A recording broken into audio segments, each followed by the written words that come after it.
there's some function in math that always comes out positive because it represents distance. Absolute value? Absolute value. Kick ass.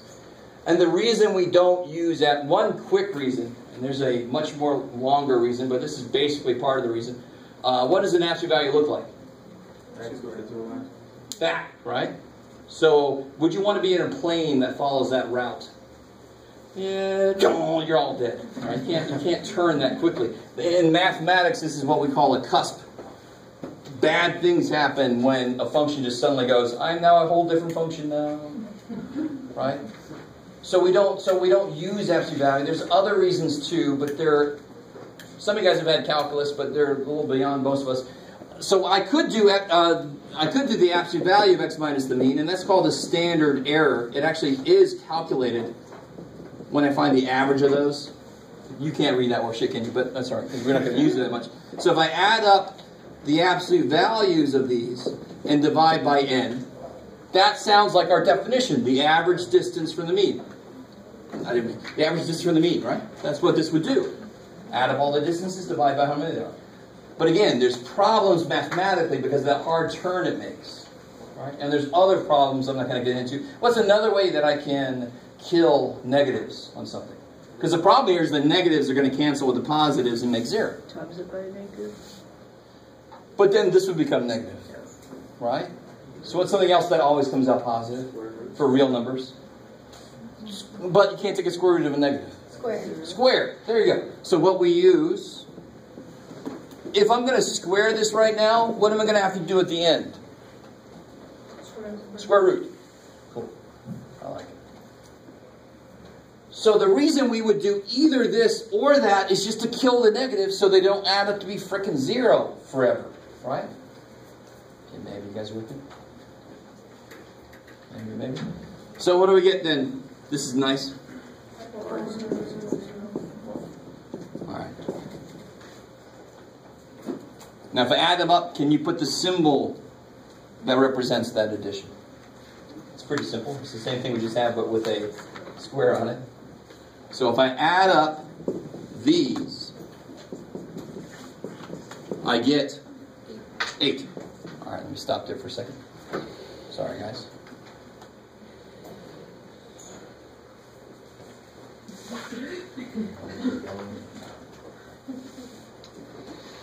Alright. So, let me see if you guys are with me. Yes? Shouldn't we add them up and divide by 5? Yes, so we're doing a piece so that you're right on target. I want the average distance. So right now this is the average square distance, but at the end I'm going to take a square root, so I'll be alright. Right? I like it. Yes, ma'am? Are we not supposed to do this? I don't understand. So I'm sorry. This is the one that mathematically made immediate sense. Why was this sucky? Because there's some negatives and equal positives that'll always make 0. The most immediate way to make that not happen is the absolute value. We're not going to use this. Even though it is used, it's called a standard error, you don't see it anywhere near as much as what we're doing right now because it's in the mathematical weirdness of absolute value. You're just going to have to accept me on that. If you want to come see me in my office, I can explain more. Right? But right now, that's enough for right now to understand why we don't use this. So it's another way to make it not negative. Square. Yes, that's the one we're going to use. That's why I put this on the side, and that one's up in there. Just so you know, next class, we're going to, I've got a handout that's going to tell you how to do all this, these table work in your calculator. You still got to put it down in your homework on a test. You've got to show me the table.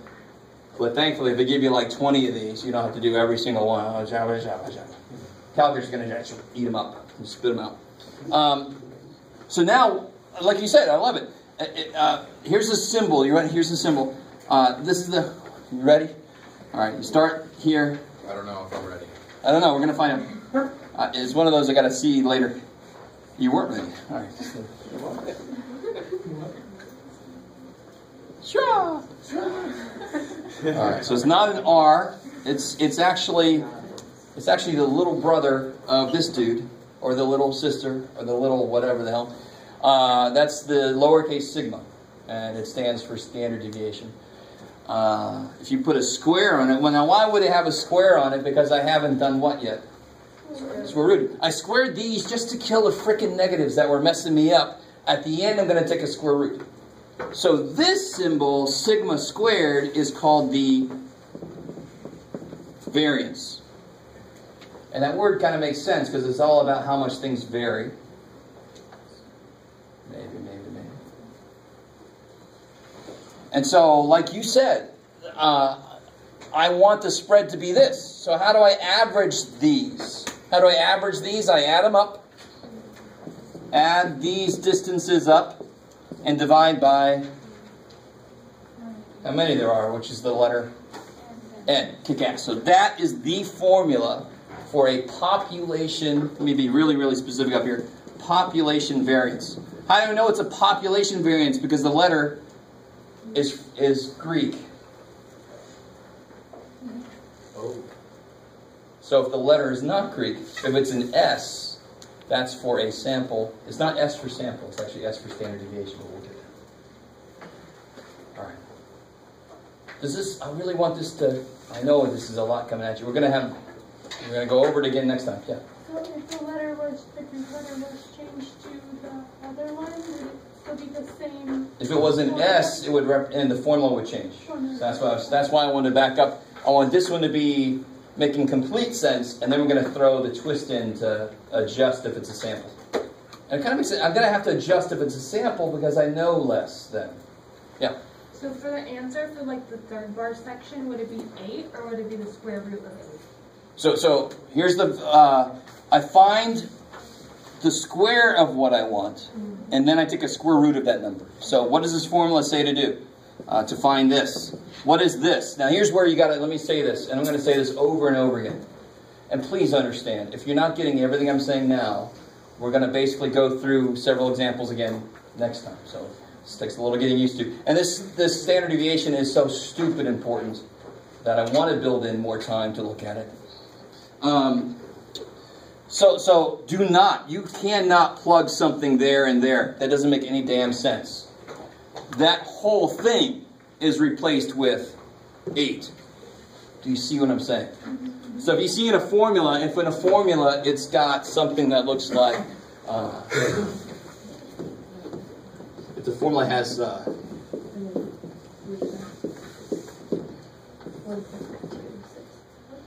you would have to make a list of these and then add them up. So this whole thing would get replaced with a number. You would need to make these, a list of those, and then add them up and replace that with that number you get. You do not plug stuff in there and stuff in there. That doesn't make any damn sense. So it's like that whole expression is a single variable.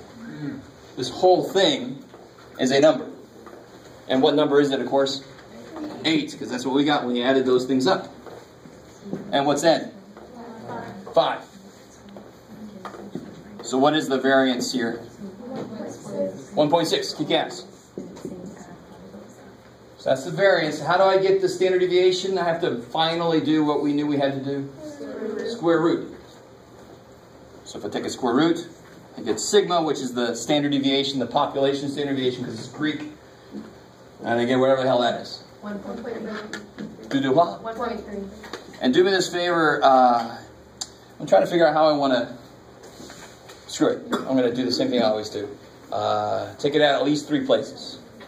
So what is it? 1.264. No, 1.265. Yeah. How many points you want in there, Jeff? 1.265. Cool. Is it just the final number that needs to be 3 decimal places? Well, this was 1.6. In fact, you don't want to round this at all, to be honest. It doesn't mean you have to write the whole damn thing down, but in your calculator you should have the whole damn thing. But here it actually was just 1.6. It's not rounded, it's just what it was. And basically in science and math, you don't round at all to the very end. If you round in the middle, it's like being 1 degree off course in a boat. A few hours later, you are lost. You're way off. Anyway. Blah, blah, blah. So that is sort of a measure of the average distance away from the center.